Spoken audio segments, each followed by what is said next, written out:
do I deal with my fear? In the previous episode, we talked a lot about different kinds of fear. I mainly stay with my body. I listen to it. I listen to my breath. I feel the tremor in my hands. I see my skin. I feel my skin. And I take a deep breath, as deep as it can go, and then another, and then another.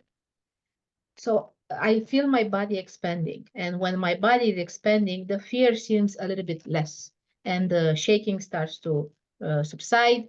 I go into a different energy. I always count as well.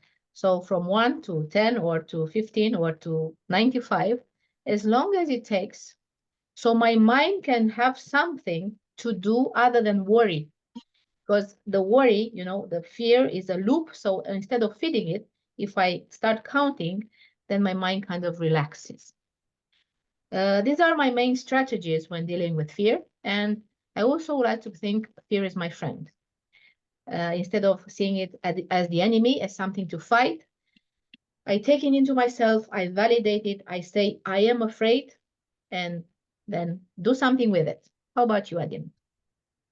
For me, I actually talk with the fear. I talk myself out of it, and sometimes I talk myself into it. But trying to practice talking myself out of it and understanding if it's actually real, if it's something I'm telling to myself, if it's something that other people are telling me and I believe is true, and to rationalize it. Now, I know that the first 90 seconds, the scientists demonstrated it's actually a reaction in your body. So it's not like you can control anything. Things are actually happening in your body. However, after these 90 seconds, what I do, it's up to me. And I take control of that. It's a lot of practice, a lot of years. It doesn't work all the time.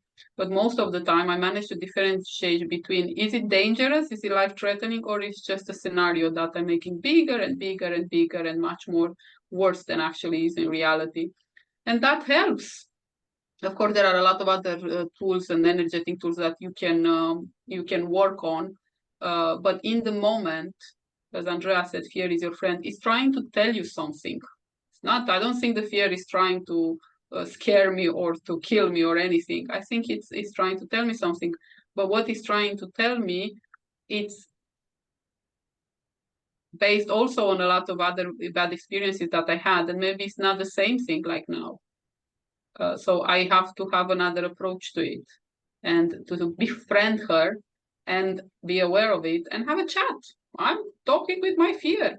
It can sound awkward. It can sound however it sounds. I don't care. For me, it works. It took me out of a lot of interesting situation. Very, very challenging. When you feel like you don't want to wake up and get out of bed. Have a chat with yourself and see what's happening there. So we hope you enjoyed all these small episodes about fear. And they are useful for you. Bye. See you.